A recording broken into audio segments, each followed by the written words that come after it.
The truth is that not all coffees are created equal. Coffee is commonly classified as healthy simply if it lacks harmful compounds such as mold, mycotoxins, and pesticide residue. Those are the basics we should expect from any coffee. At Purity Coffee, that is just the starting point. Science argues that it's not the absence of bad stuff that creates health benefits. For coffee to be truly healthy, it has to be rich in compounds such as antioxidants like chlorogenic acids, the good stuff that boosts health, and this needs to be measured through lab testing. Purity Coffee is highly selective about the beans we choose. Dozens of compounds need to be avoided in sourcing and roasting, and even more can be optimized for health if the entire process from picking to packing is highly curated. We call this the Purity Standard.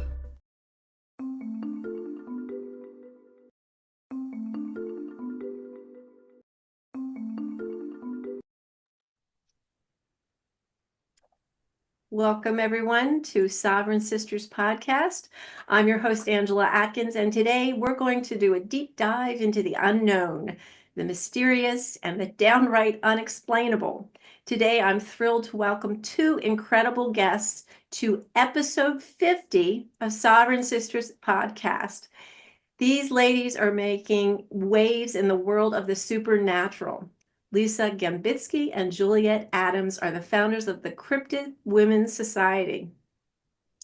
Lisa and Juliet have built a thriving community for women who are fascinated by cryptids, UFOs, and other things paranormal. Through expert interviews, immersive experiences, and engaging discussions, they've created a space where curiosity and discovery thrive. Whether it's Bigfoot, Mothman, or the latest unexplained sighting, they're leading the way in empowering women to explore the unknown. Now, in this episode, we're going to talk about what inspired them to create the Cryptid Women's Society, and some of their most mind-blowing encounters, and what's coming up next for their growing community. We're going to dive into anything paranormal and what it means to be a woman in this space that's often dominated by skepticism and secrecy. So buckle up and get ready for an episode that's equal parts eerie and empowering. Let me welcome Lisa and Juliet to the show. Welcome, ladies. Hi. Thank you. How are you? Well, that was an amazing introduction. I'm like, wow, okay. Is that really us? Well, it is something that I told you before we came on camera, that it's something I'm not totally familiar with. So I really want to get into it with you and understand what it is that you do. Before we do that, I want to give you each an opportunity to introduce yourselves and just share a little bit about your backgrounds. And seriously, what led you to develop this Cryptid Women's Society? Okay. Yeah, all right. I'm up here, down there. Okay, I'll go first. So I'm Juliet. I live in Melbourne, Australia. I'm actually a Kiwi. I was brought up in New Zealand. I grew up around the bush hunting and fishing. My whole life I was we were brought up on farms and that kind of stuff. So nature and being out in the wild is like, that's who I am. That's kind of, I love being out in nature. I've always had paranormal experiences for as long as I can remember. I did, you don't kind of realize it when you're younger, but as I kind of got older, I kind of realized that these things were happening. So everything from shadow figures to being able to feel stuff, and just seeing things and kind of going, what was that? It took me a few years, when I was older, to kind of really kind of connect. I would call myself, like, I don't talk to spirits, but I can definitely feel them and I can definitely hear them sometimes. I got to a point where it kind of started frightening me because it was happening a lot. So I put up a bit of a block there and went, you know what, I can't deal with this. This is kind of getting down the scary pack. So that was me. We had a house in Nio where Lisa ended up coming and living with us, which we will talk about. The Nio house that was in Wellington, New Zealand, and that was a pretty haunted house. We were there for like 7 years. and boy, did we have a lot of activity in that house, and everybody that came into that house had a lot of activity. So yeah, like we're saying, Lisa and I have always wanted to build a business together. We're both very entrepreneurial. We've both had lots of different businesses. I started a business called Cryptid Wild, which was basically it was like a shop for, doing cryptid t-shirts, all that kind of stuff. But it wasn't really fulfilling. And I used to, after many wines and nights with Lisa, like we'd be on camera, like she's back in New Zealand, so we're talking to each other all the time. And that's kind of where Cryptid Women's kind of blossomed between the two of us, because we wanted something that was there for women, and we've always said that. And yeah, so it just kind of percolated, I think. But I think we'll go into that further after. But yeah, it just kind of percolated. So that's just me. But yeah, I'm over here in Melbourne. It's like very hot weather. Thanks, Julia. Lisa, what's your story? So I come from a background of fitness. So I've been a personal trainer for, oh gosh, since I was 17. And I decided, right, I'm going to go and do drama school because I loved acting and I was always kind of performing to bloody everyone. And that's where Juliet and I met. And Juliet's come from a background of mental health and looking after people and that sort of stuff. And so we kind of gravitated together because we're always looking after people in different facets, I think, of that kind of industry.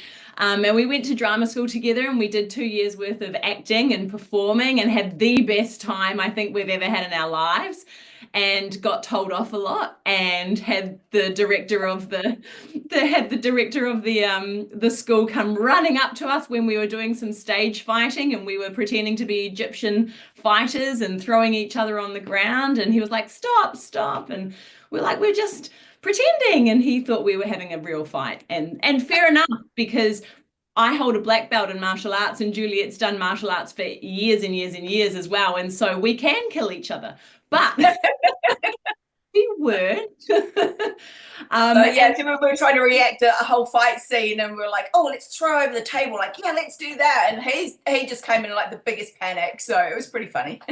He thought we were going at each other, but we were having the best time ever, and so we've both come from this kind of background of caring for people and looking after people within that wellness space, but also doing personal protection and being out in the bush and being in nature and all that sort of stuff as well. So, we like to play with weapons and we like to play with guns and swords and knives and things that go stabby stab.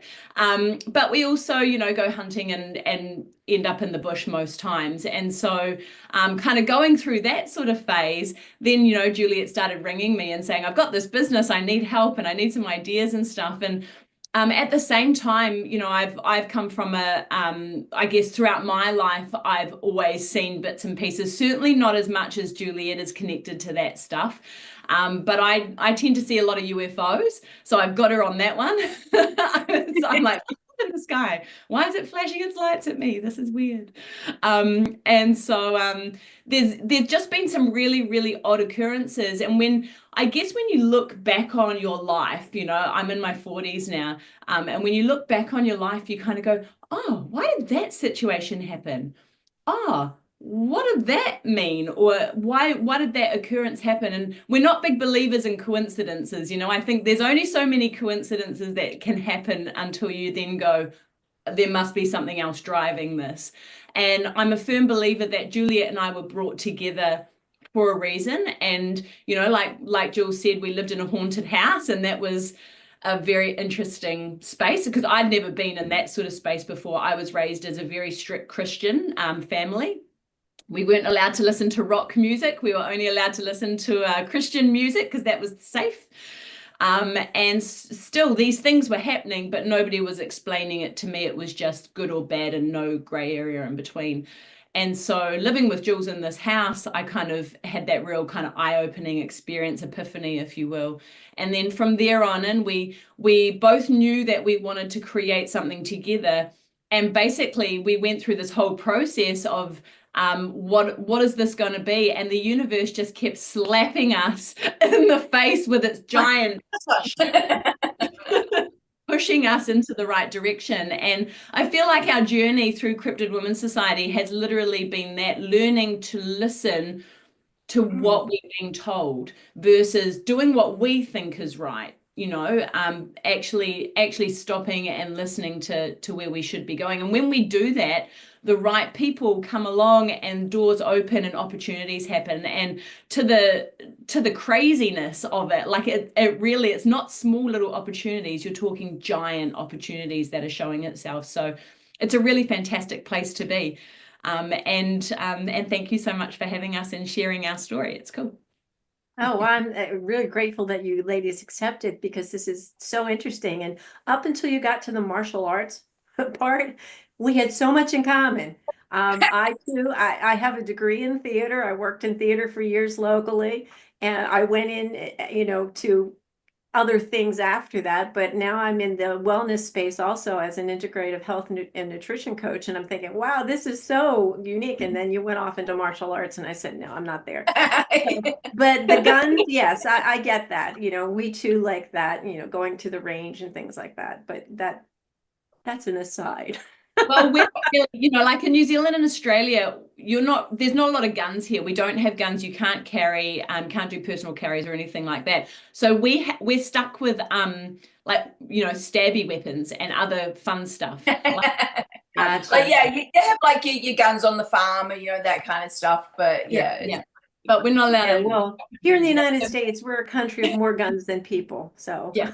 I just think we fall into that. Again, going back to, our sovereignty and everything, this is part of our Constitution that we have the right to carry arms. And I know we're getting off the subject of the women, women in your cryptid society, because that's an empowerment thing. You're allowing women to express themselves in an area that's typically not considered a female, avocation, so to speak. Look, and weapons aside, we're very much about protection. You have to know how to protect yourself. If you're going out on a paranormal investigation, if you're going out into the bush, if you're going to an abandoned building, if you're going on a tour with people you don't know, the most dangerous thing you will ever encounter are other humans. Full stop. The spirits aren't going to hurt you. The likelihood of Bigfoot coming up and hurting you is very, very low. The likelihood of you being, but not zero. The likelihood of you encountering a UFO and being abducted is, again, it's low. It's not 100%. There is many, many abductees and stories and things like that of women being, abducted and having encounters. But more than likely, you're going to encounter dangerous humans. And it's so important that us as women feel empowered by way of we know how to deal with those situations. And I'm not necessarily talking about carrying a weapon or something like that. It's more about how to create distance and how to create a safe environment for yourself and how to protect your environment and your surroundings. And that is something. And that's the big thing, isn't it? Being aware of your surroundings before you go in there. And that's the big thing. And that's something that we push through Cryptid Women's Society is the safety side of stuff, because we've spoken to hundreds of women, and that's pretty much one of the top things that pops up every single time, about this industry or about any industry, isn't it? To be honest, women, we have to be careful. It doesn't matter what we do, whether we're walking from work to the car, we all have that same thing, is that we have to be aware of our surroundings, who's around, and how do we get from A to B at the quickest thing. So that's kind of how we look at it. Yeah, it's all about safety. And not only it's personal safety, but we go into things like, spiritual safety and emotional protection and other things like that as well. And it's such an important part of anything that you go into. You have to make sure that your mind is protected, your body is protected, your spirit is protected. And it's a really, really important part of kind of what we do as Cryptid Women's Society. It's not just, oh, here's a piece of equipment, go hunt a ghost. It's understanding why, how, when, prepping, all of these other things. And that goes through all of our cosmic connection, our cosmic framework, through the 5 sections that make up that cosmic framework: paranormal, cryptids, which are, creatures that science are yet to prove existing, things like Bigfoot or sea monsters, things like that. the unexplained, things like ancient civilizations. If you're going to go walking in the jungle in Samoa, in a Pacific island, and you're going to go into these lava tubes, or you're going to go into these old ruins of something, you want to know that there's a snake around the corner that's going to bite you. You want to know survival skills. You want to know what, if you go to PNG, Papua New Guinea, that there are potential tribes there that may not want you being there. So it's really, really important to understand what you're dealing with and how to deal with it correctly. I love that concept that you've looked at all aspects. It's not just one simple thing. You really created an entire framework, as you said, that helps women in this field to feel secure and to, be self-empowered. That's just a great thing. So my thinking of this is the idea of women being in the paranormal niche is relatively small, I would think. You can correct me if I'm wrong, but why do you think that women are often left out of the mainstream cryptid and UFO discussions? I think there are a lot of women that are within this industry, and there's some amazing women doing some amazing work. They just don't get the credit for it. That's, and this is where we struggle. And don't get us wrong, like, we love guys, they are, they're doing some great work, but women just don't get the credit for it. And that's kind of something, that's a narrative that we're trying to change. We're trying to make people aware of, hey, here's this girl, she's doing amazing, amazing work. Go check her out. And that's what our community is about. And that's what our surrounding community, even the guys that are following us, it's like, here's an amazing woman. Go check her out. Go read her books. Go read her research. Go watch her programs. Follow her, and get her name out there. And just because, if you look up in cryptozoology, if you look up who is the most famous female cryptozoologist, it comes up with Lauren Coleman. Lauren Coleman is a man. No women come up at all. So, that is a really, really kind of like big point. It's like, that is a man. It's got his photo everywhere. It comes up, it shows everything. No women come up. If you look them up, they don't come up. And do you think this is a bias is this a bias of search engine algorithms, you think? Or is this just par for the course that people assume that women aren't part of the paranormal society? Yeah, well, like, he's cryptozoology. Well, it's like supernatural as a whole, but he's in the cryptozoology field, which is very, very, it's extremely male dominated. And we speak to a lot of women who go, I've had this encounter. I do not want to talk to a guy because I don't want to be mansplained, or they have mentioned it to family and friends and just absolutely get ridiculed for it, told that they're crazy, told that they're stupid, told that they're dumb, and it really affects them in a like mentally, it really affects them, because they're just like, I've had this encounter, but nobody will believe me, and that was kind of like the real guts of what we were doing, and what we decided by talking to these women and realizing that there is no space for them to be able to come and share their encounters, share, and they're not all bad, but there are some really bad ones out there. And, women who have had an encounter 40 years ago, and it has affected them to this day, and they've never been able to tell people about it because they didn't want to be told that they were crazy, or, so that's kind of. Can I just add in, it's a historically endemic issue, right? Like, historically, if you go right back to Egyptology, right, back in the 1920s, when the English, the British went over and started doing all of their archaeology digs and all that sort of stuff, there was a lot of women that went over to Egypt to study Egyptology and start doing those digs with their husbands. And a lot of women women ended up actually uncovering a hell of a lot of artifacts and making these discoveries, and none of them were given the credit that they deserved around those archaeological discoveries. And Juliet knows this because she went to Egypt a few months ago and had her own amazing experiences over there and documented a whole heap of it.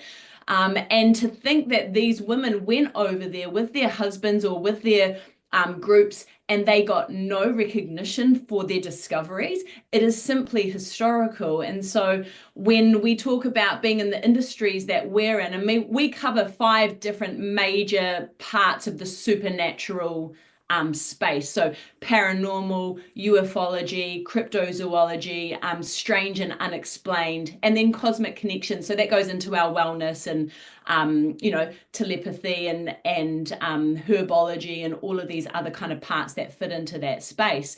And historically, women just don't have that platform and that space to be really shown. So yes, algorithms to a point, because we do know that, if you search on Google, it gets whitewashed every couple of weeks and you lose all of that information. So make sure you screenshot your work, ladies. Because Don't use Google. That's the other point. don't use Google. But yeah, to Juliet's point of, world's most famous woman cryptozoologist, it didn't bring up Maria Mayer, it didn't bring up Jane Goodall, it didn't bring up any other woman that's based around this cryptozoology field. It did bring up a man, and that just shows you where women are at within this space. And we have an amazing community where you can share your evidence, share your research, and actually build your reputation within our space and then filter it outwards. And that was the driver, right? We kind of started getting these women coming to us saying, I've got this amazing story, or I know this woman that's doing this, or da-da-da-da-da. And yet there was no platform other than starting your own thing and doing the likes of what you've done, Angela, and podcasting and putting this information out and starting to share.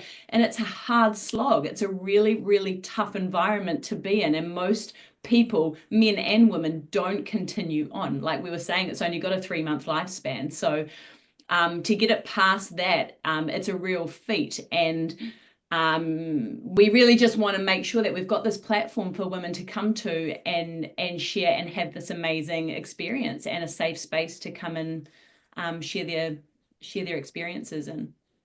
Well, it sounds like you really filled a void here. This is something I wouldn't even have thought about until hearing about you ladies. And I think what a great idea that you allow space for all these people who've had the experiences but have nowhere to share them, because as you said, they get dismissed. And typically I would think a woman gets dismissed far more often than a man would. But along those lines, have you personally ever had a case or found some evidence that completely changed your perspective of cryptids or UFOs or what they actually are? Did you start somewhere and wind up somewhere else? Oh, good question. I told you I was going to ask everything that was on my mind. Go, Lisa. Okay, no, I do have one. I'll let Juliet have a think about her story. So like I said, I've seen UFOs for a long, long time. Since I was really young, in fact, I saw UFOs floating through the sky in the middle of the day, and I was like, that is weird. And we live in New Zealand, right? So there's no Air Force. We don't have an Air Force. We have a couple of helicopters. We don't have aeroplanes apart from commercial aeroplanes, and nothing that's silver that looks like a drop of water flying through the sky. So when you see something like that, you kind of go, that's something strange. Anyway, that's not my story. So, so I've always seen bits and pieces like that. I haven't had any close encounters where I've seen entities per se, but I've seen a lot of things in the sky that don't fit the sky line, that shouldn't be there. So about a year ago, I had a real kind of life-changing moment where, you know, when we knew that once we started Cryptid Women's Society, things would come to us and we'd start probably seeing more and having different encounters, and things would start kind of showing up a little bit more prominently. And I live in the Wairarapa, which is very country in Wellington, and it's beautiful. We have a dark sky zone where basically you can see the entire Milky Way over the top of our house. There's not many lights as far as light pollution goes, and it's just a beautiful, beautiful space to sit and look outside and look at the stars. And so I was like, okay, I kind of felt like I needed to go outside, and it was about, I don't know, 10 p.m. I was like, okay, I'll go outside. I'm kind of listening. I'm trying to be connected. And so I walked outside and I stood on the deck and I looked out into the sky and I was like, wow, this is really, really cool. And then I was like, what is that? What are you? And I kind of said that out loud. What are you? And all of a sudden, almost like this craft, which looked like a Lego, it's so odd. It was so odd. It's the first time I've ever experienced something so odd before. I was like, what are you? And it was almost like it came out of the half dimension that it was in into ours so that I could see it, and then it went back and it disappeared, like just kind of and just disappeared. But the weirdest part about it, and that's not the weirdest part, which is so weird, right? That should be the weirdest part. The weirdest part about it was I could see the structural lines of it, and it was octagonal lines that were like pods that were making up this craft, and the structural lines around it were like this dark purple color. So not fluorescent-y, but this dark purple color that had a black around it that wasn't the night sky. You know, when people say it was blacker than black, I knew there was a form there because I could see the night or the darkness, and it was darker than the darkness, right? It was just so strange. And it came out and it was this purpley, lines were purple and everything else was this black blob around it. And then it disappeared. And I kind of stood there going, well, thanks. No, I appreciate that. Yeah, no, I see you. And then I started kind of freaking out a little bit because I was like, oh, I've never seen that before.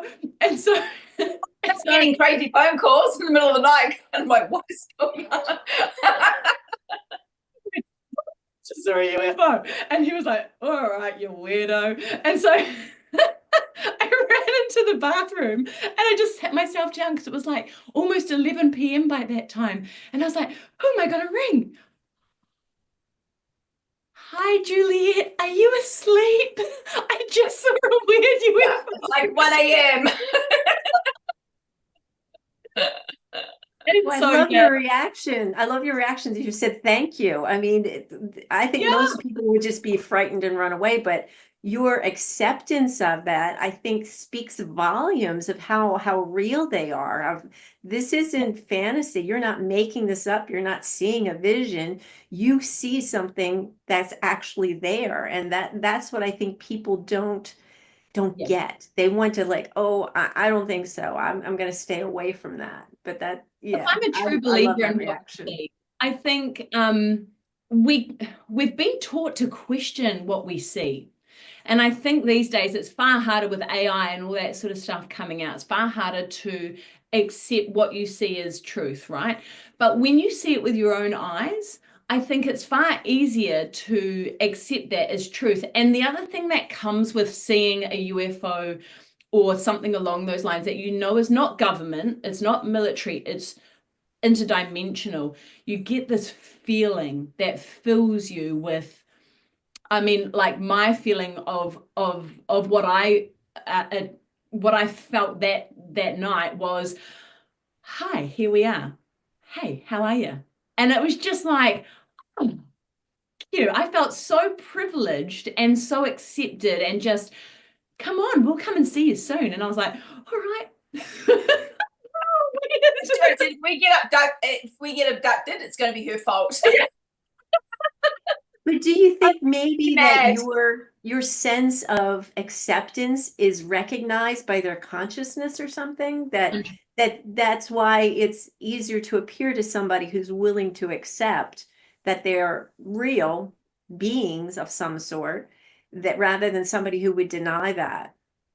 Yeah, absolutely. It's like seeing a spirit or anything that has any sort of spiritual energy about it. You know, if you're going out with negative intention or bad intention, or I don't believe any of it and I don't want to see anything, but I want to see something, there's no way you're going to see anything. And that is why women are so important in this industry, because we are connected.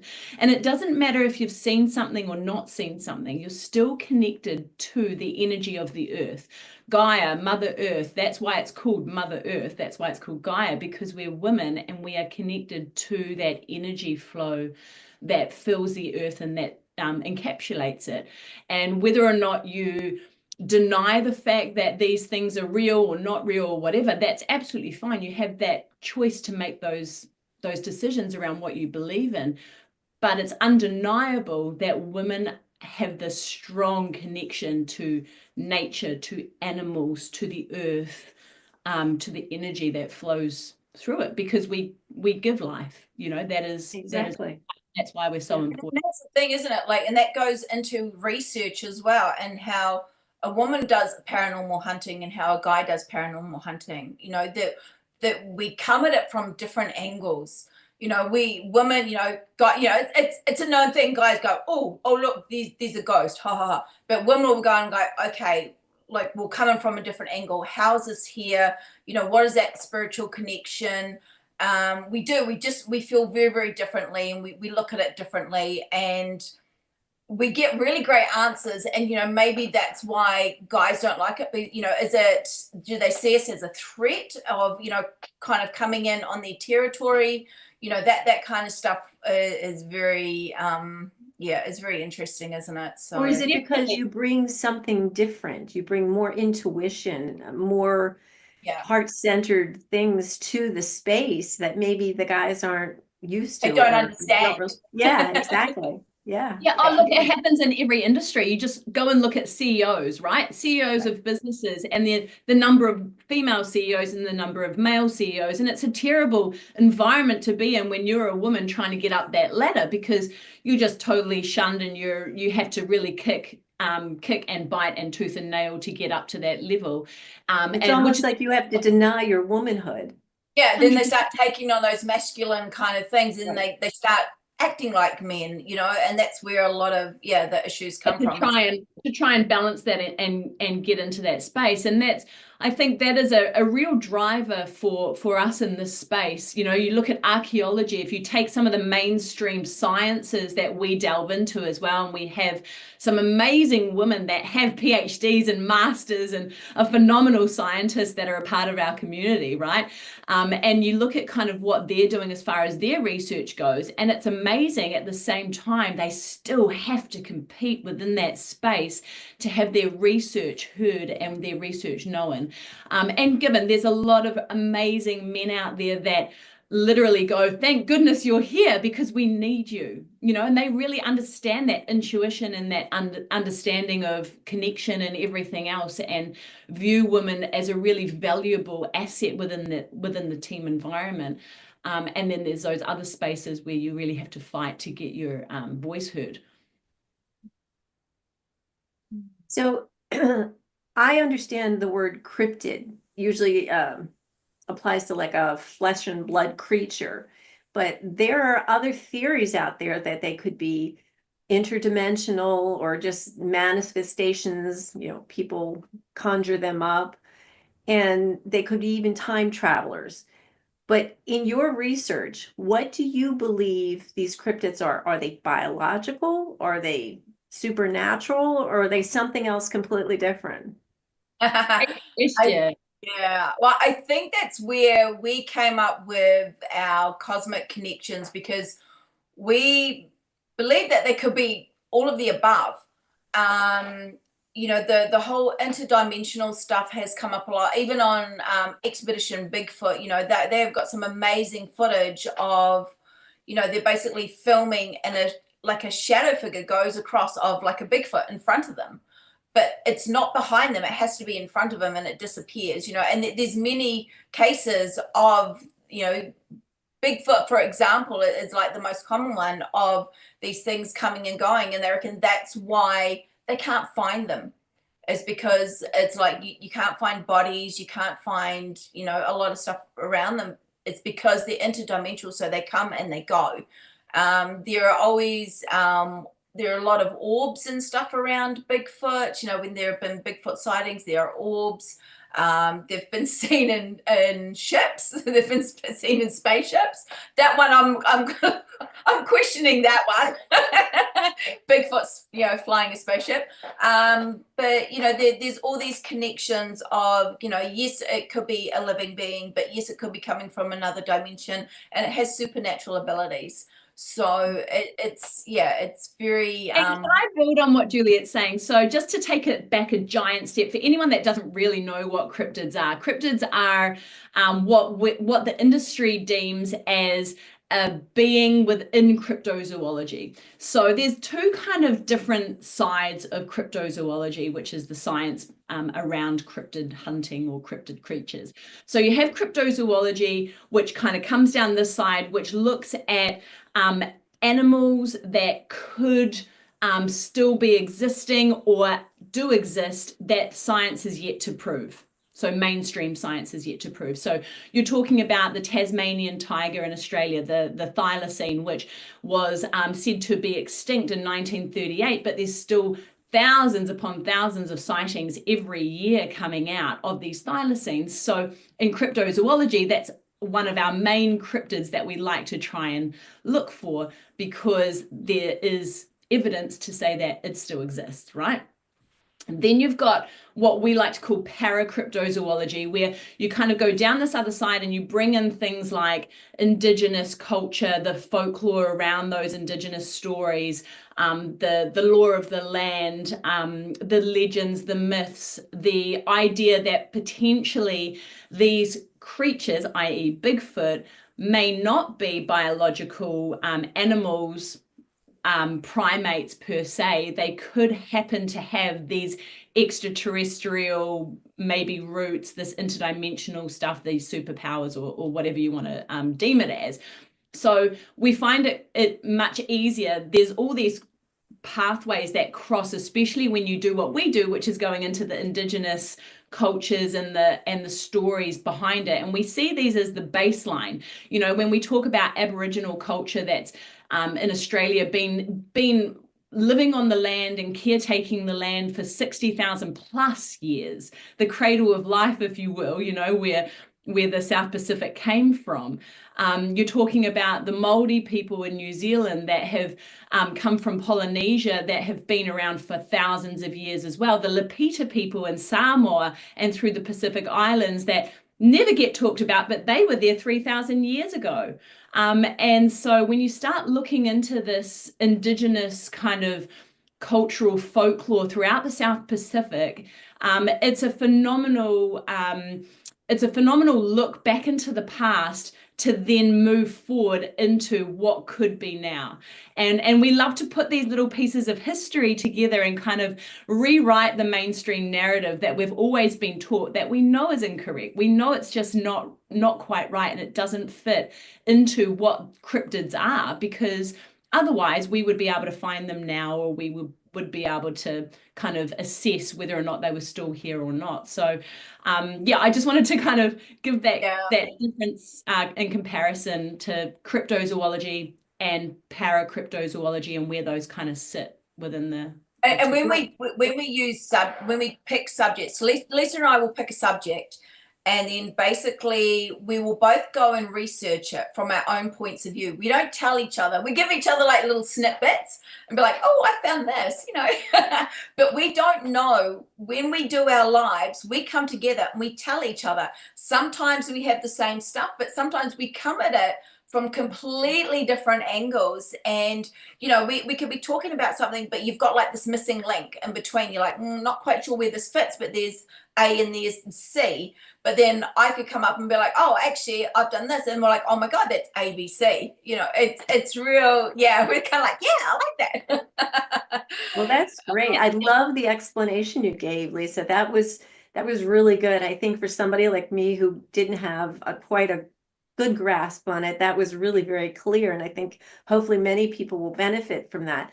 The one thing I'm curious about is, what do you think is like the biggest barrier from these creatures being discovered? Is it just our human ignorance? Are they government cover-ups? Or is it just something we don't understand? I mean, do we have to elevate our consciousness? I'm not sure how the average, and I use that term loosely, person finds, finds themselves finding cryptids or other non-terrestrial or interdimensional beings. What is it? Is it our blindness to it? I need to find some way of understanding how I personally have had no experiences, just am interested in finding out more about it. Oh my God, Angela, if we had that answer, we'd be multimillionaires and would be on television because we would have found Bigfoot. But do you think there is government covering up the actual existence of these cryptids? Yeah, we've got to be real careful. This we don't want to get you banned. But no, there is talk. I mean, like, and it's mainstream now. That they're talking about covering up UFOs. That's finally coming out. Oh, UFOs are real. And they're like, oh, we didn't want to tell anyone because it would cause a panic. And everyone's like, yeah, we know. We're seeing them all the time. Everyone's like, no panic here. Same as with Bigfoot. There is a very strong part of it where they feel that Bigfoot, that the military or whoever it is, government officials do know about Bigfoot. There are cases where people, they're talking about how they've seen Bigfoot with military personnel. If there's been a area of high, like a lot of sightings and stuff like that, suddenly becomes a government area and it's all brought off and you can't enter it anymore. It's and then also things like the chupacabra was also another one. They were like, was it actually an alien creature, or this is in Puerto Rico, or was it a hybrid animal that was manufactured and made? And there's a lot of that. There's a lot of hybrids and a lot of genetic testing and stuff like that, and it's really interesting when you get these strange creatures popping out and then 3 miles down the road is a genetically engineering company. So you're like do you think it's possibly governments or militaries who are doing these type of things, or contracting with agencies to do it on their behalf? Well, I think what you do is, we're talking America, right? New Zealand doesn't have an air force, let alone a military base that does. Dolly the sheep. But you have government agencies that could possibly be engaged in some of this. Look, if you look at the spending that America's doing and what's happening at the moment around, through the American government, and looking at the amount of money that they're starting to kind of slice back and that sort of stuff, it's quite easy to see that there's a lot of money funneling into the Department of Defense and the department, like the military and all of these other kind of subcontractors down and through Black Ops and whatever else you want to call them. And so what's the likelihood of them doing genetic mutation experiments? We have labs all over the world that's doing genetic mutations and experiments and this sort of stuff already. So why wouldn't you think that maybe the military has got their fingers in on that? And I said to somebody the other day, we were talking about UFO technology, because all this disclosure, and I think Juliet's made such a valid point, the government's quite willing to now turn around and say, oh yeah, by the way, we did know that those guys existed, we just didn't want to tell anyone. And that was, what, 80 years ago now? If you look back on Roswell was in the 40s, so it was a long time ago. So, or 60s, 40s or 60s. Oh my God, I'm so old, I can't remember. But it was either way, it says that the government doesn't trust us. It's not that they don't want to cause a panic. I don't think they trust us, and that's a real issue. I'd rather have my government tell me the truth and let me decide what's right for me and what information I want, if I want to find out more or not.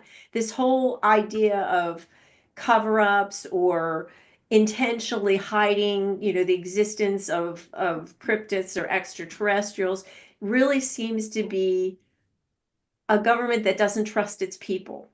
That's my opinion. And that's what you've got to question. It's like, okay, we don't trust telling you that there are aliens out there. Why don't they trust you? What don't they want you to know? And this is where the whole the Stephen Greer thing comes out. It's like, you don't need the government to make contact for you. You can make contact yourself. And so it's like that over, and again, I think it's all becomes very, very fear-based. It becomes controlling, and our governments do it. They do it all around the world. It's like, oh my God, here we go. We're going to have another pandemic. Oh, we're going to have this. It's like constant fear-mongering. And they're trying to control that whole narrative of, you can't contact them because they're all bad. And there are many stories out there to go, well, actually they're not. And you're kind of stopping this. So is it like the fear of us finding out the truth from whoever's up there to realize that the government basically just needs to go, which we all know anyway. I mean, this is it. We all know it. People are there going, the government is corrupt, the military are corrupt, all these people are corrupt. But it's just like, it's almost like we need like a little bit of kind of confirmation, an alien ship come down going, hey guys, they're really bad and we're the good ones, So it's you don't know, but it's like, why don't they trust us? And my feeling is that they don't trust us because they don't want us to know the truth. And if we find out the truth, they know that they're gone. Well, I think the truth also empowers people, and that's what they don't want. They don't want an empowered society. They want people controllable through the fear mongering.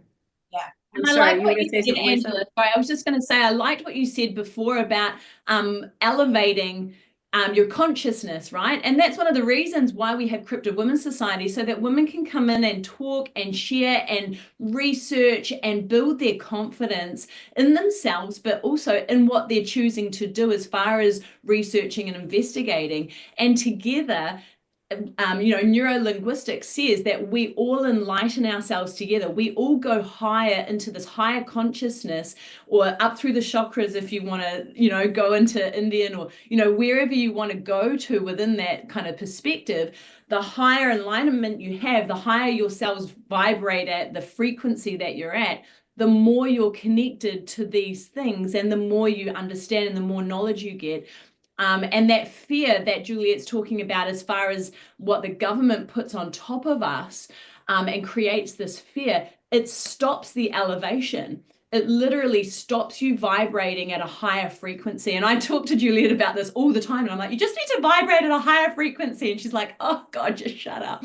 I'm like, it's a concept that most people don't understand, but I think the way I try to interpret it is just shedding the negativity. If you shed the negativity, which includes the fear and all the doubt and everything, you do vibrate at a higher consciousness, because you're not letting that negativity draw you down. And everybody knows if you're in a negative space, you feel badly, you tend to be grumpier or unhappy. But when the negativity is gone, you're generally more happy. You feel like you can do things. You feel, alive. And I think that's the simplistic way of saying you can elevate your consciousness simply by removing the negativity. 100%. And by connecting with like-minded people, right? Correct. That's what churches do so well, because they're all pushing the same, well, but that's why they get so many people in, because we're all praying in the same direction. We're all putting our same viewpoint. Like, when somebody is sick and you have the church praying for you and they get healed, it's because all of that energy is being focused and going into one point. So, as far as Cryptid Women's Society goes, we've got these amazing women, and like to talk about that, literally 3 days ago, we had 2 new women come and get on board with us and touch base with us. One of them is a scientist for the Department of Defense and basically deals with like astronomy and the stars. And build these telescopes and stuff. And we're just like, Wow. Okay. Like, we That's need to connect because we awesome. don't understand any of this. But that's great because it brings a different perspective. I Yeah. mean, talk about enriching your society. I mean, just the enrichment of the different expertise and the stories that they bring. I think that would be fabulous. And now you don't need to go and do a university course. You don't need to go and do this. You just need to come here and just listen to them talk, because they give you everything you need to know. And then you Right. can go and learn. And that just blew my mind, like having this one lady come on board, and she's in her 60s, she's retired. And she's just phenomenal. And we've got so many women like her that are industry leaders that are huge in their chosen career path. And it's kind of blowing our minds, right, Jules? We weren't expecting to have these women jump on board with us. So We were kind of like aiming Cryptid Woman Society towards women who had an interest in supernatural, that wanted to learn about it, and that weren't kind of really full on active, within the community, but just doing, the odd investigation or something. But we have connected with women who are high rollers basically within these industries, and and they've all come to us and they've all said the same thing, is that we have been looking for something like this. This is what we have been looking for. There is nothing here for women to connect. And Lisa and I, we call ourselves ball busters, because we won't take any crap. Like if we get kind of mansplained to or talked down to, we snap back. Like we Good don't for you, care. because there's no sense. You're experts in your own field. To have somebody talk you down would be such a rudeness. I'm so happy that you are what you say you are, that you're ball busters. Don't take the crap. That's awesome. I applaud you on that. Because there are a lot of women out there, even women within the academic and these researchers and stuff. They'll go and do something, and then they'll just get one guy's comment, and that's all it takes for their paper to disappear. And they do it. But if you've got these people that are in power, these men that are in power, and they're just like, nah, that's it, you're gone. And that's see, that's with many kind of things with women within the industries. So but I think it's because we're Kiwis as well, though. Oh, Kiwis, yeah. You're a boy, you're a girl, you're black, you're white, you're yellow, you're everything else. It doesn't matter. You're a person, I'm a person, and we both have value, full stop. But that's what's happened in the world. What you're saying is all that division. That's the United States too. You're separated by race, color, creed, gender, everything you can possibly do. And they make up stuff besides that. Yeah. And so the idea of removing those levels of division and creating unity, and I think that's what you're doing, even though it's based on, filling the void for women. I think when men recognize that you are a powerful force in this, unique experience that not many people are going into, I think it's going to raise the whole level, that not only will women be wanting to participate, but I think men will come in and saying, this is valuable. We need to do this. 100%. Absolutely right. It just gives such balance. And that's what we need. The earth has to have yin and yang, black and white, good and bad, male and female, and it must be balanced. Absolutely. So just kind of switching this a little bit, I've heard of people who've had interactions with, some abnormal phenomenon that, that's not the usual thing, and that they've had some strange after effects, whether they considered it, now they had bad luck, or they're having hallucinations, or even something in their own personality feels like they've changed. Have you come across any encounters or people who've had encounters that have had those psychological effects or even physical consequences? We have had a few women that have come to us that have basically like mentally, definitely, like you feel lost, isn't it? That's the big thing. I think there's like this whole, that, like we're saying, that fear comes into it. They're just lost, and they don't know how do they absorb this thing that's kind of happened to them, and then trying to explain it to other people. If they haven't had those experiences, nobody's going to understand. You know, we've definitely come across stories of women who have had markings. I mean, as far as paranormal goes, we've been hit. We've been hit. I've been scratched. I've definitely had encounters that have really rattled me for days. But again, we're very big on, you know, protection, and I know kind of how to protect myself, but it doesn't make you immune from, you know, what we would call dark entities and stuff out there. You know, there's some really dark stuff, and we have come across some very dark stuff. Like one of the worst ones was here in Melbourne, well, in Brisbane, sorry. We went to a cemetery up there, and I saw a demonic creature. That's the only way I can explain it. And I have never, ever seen anything like that. And it was as clear as day. And like, I was like, we need to go now. It is time to go. Like, it rattled me. And, you know, as Lisa can attest to this, like, I don't get rattled very often when it comes to paranormal stuff. I stand my ground. And that's a big thing for anyone that's having these encounters with shadow people or anything. You need to stand your ground, because it's that fear that they put onto you that makes them go, ha, yeah, I've scared you. I'm going to stay around for a bit longer. But if you stand your ground and be like, yeah, bugger off. And you can use other very firm words if you need to. We'll be like, yeah, off you go. But no, this encounter that I had, yeah, it was pretty, and it still gives me goosebumps now, because I've never seen anything like that. And it was truly dark. It was very, very dark. And I tell you what, it had an effect on Juliet for the next couple of days as well, because we were on holiday, working holiday over in Brisbane, and we're only talking, what, last year, 2020? Yeah, it was last year. Yeah. And we went up to Spooky Hill, which is in a big, huge cemetery, very old cemetery, one of the biggest ones in Australia. And we went and filmed, and we thought, oh, you know, we'll go and film and do this, you know, paranormal investigation. And I've never seen her spooked before. Like, she's had a couple of pretty gnarly encounters, but she's always gone, that was weird. Or, oh, that was bad. No problem. Heard that guy walking behind me, or, you know, whatever it was. But this one, she looked at me and went, we need to go. And I was like, oh, it keeps saying monster. She was like, I know, we need to go.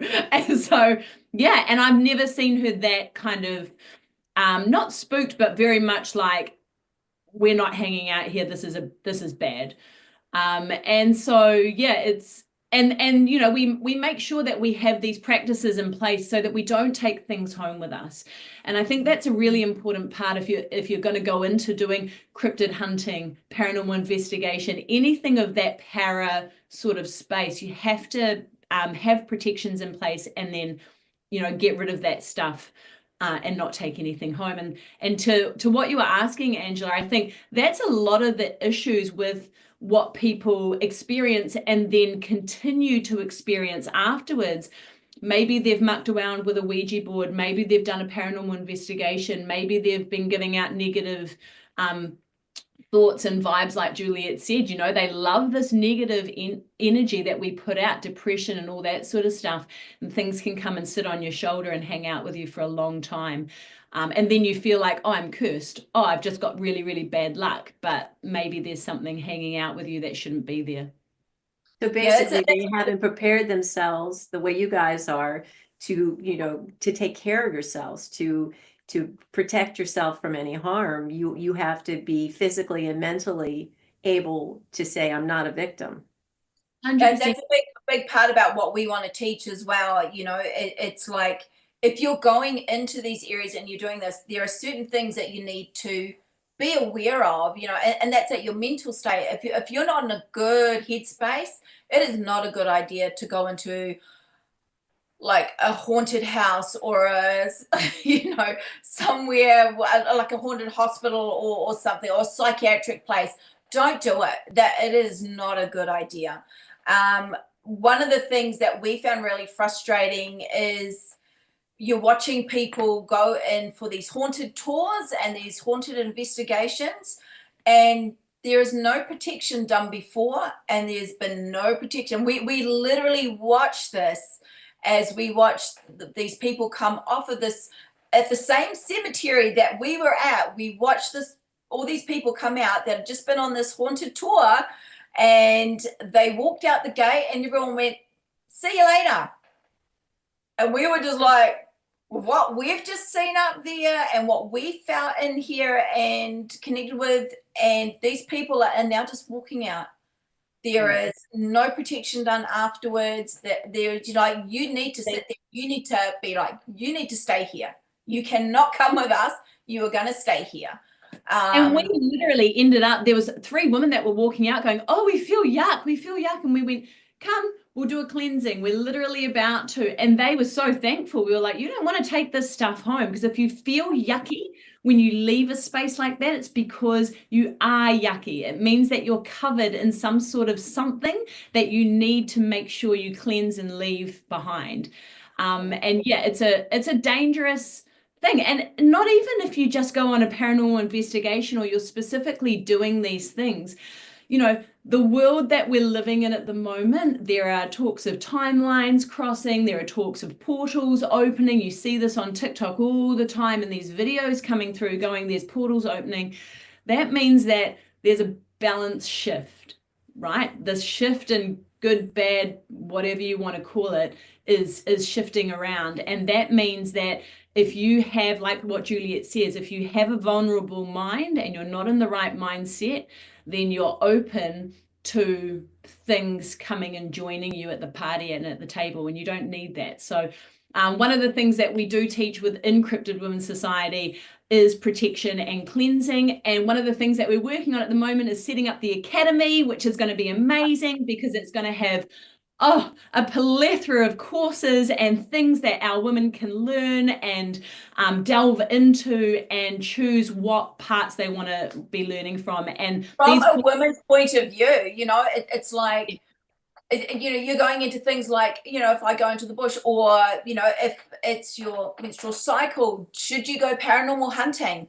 And it's really, it should be a no.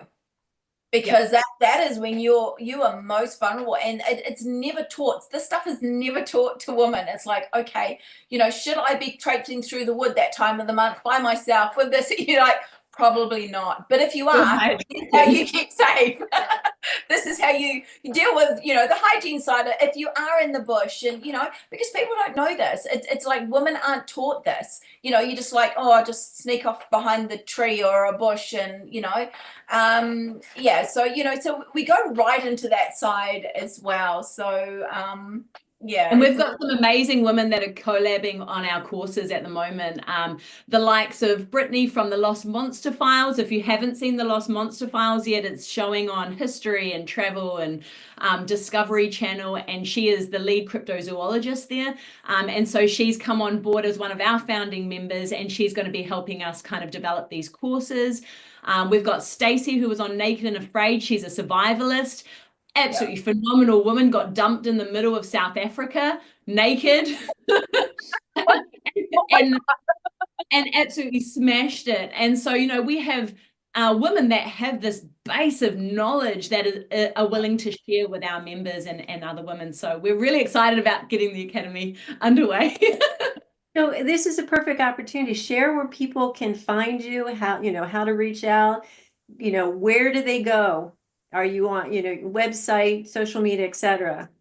Yes. So you can go to cryptidwomensociety.com. That is our website. And that is where you can join and get yourself a Truth Seeker membership. That is by far the best membership to get because it gives you access to everything, no restrictions needed. So you get the Arcane Library, which is full of amazing books and FBI case file documentation, and a couple of new books in there as well, an ever-growing library of amazingness. You get into Shadow Talk, where we get to do our live streams. We do Shadow Talk Quickies, which is a 15-minute interview with phenomenal women all over the world in lots of different industries, and you get to be a part of that. You get to do Q&A with these women, which is just unheard of. Like, when do you ever get to talk to these women straight up and down? You just don't, unless you're in Shadow Talk Quickies with us. we get to do big interviews. So we do 1 hour to 2 hour interviews with amazing people, and that goes behind the secret door. And then if you're a truth seeker, you get into the secret door. And of course, we've got the gathering as well, where we run all sorts of different conversations through there. We get to share our evidence, share our stories, talk to these amazing women as well, and connect with them. So the best place to go is cryptidwomensociety.com and jump into that Truth Seeker membership now. That's why I love this girl. She knows how to market. Certainly had me captivated by it. I really love it. Yeah, I will put all the uncreated one. information in the show notes to make sure everybody can find you. Is there one last question I have for you? Because you're into this and you really know your stuff, is there something that you think that in the near future, something paranormal or cryptid mystery of something can be solved, that we can look forward to in the near future of hearing about something? What would you say that would be? Great question. I want to know. That's why I asked. Oh my God. Like, Can I go first? yeah, go. I'm totally going to steal hers now, and she'll have to think of something else. I think we've done a lot of research on the Tasmanian tiger, the thylacine in Australia. And after doing that research, I honestly think that is a mystery waiting to be solved. I honestly think thylacines are still running around the outback. My theory is that they're up north. I honestly think that they could be found, and then we don't need to clone the genome sequence. I don't think we need a new population of thylacine. I think we already have one. Yeah, and I'm going to add to that, Lisa, but no, that is, that is something that we have been researching.